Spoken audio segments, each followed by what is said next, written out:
Serangan udara Israel terus membombardir Gaza. Sekitar 1,1 juta orang di Gaza kini telah dievakuasi jelang serangan darat oleh pasukan Israel.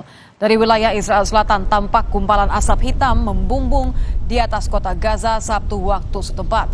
Serangan Israel tak henti-hentinya membombardir Gaza dan telah menghancurkan banyak pemukiman di Gaza.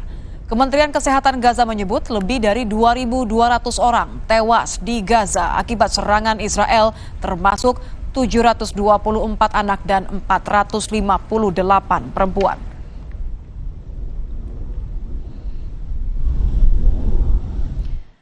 Demikianlah informasi di Kompas Malam. Saya Nitya Anissa. Terima kasih. Sampai jumpa.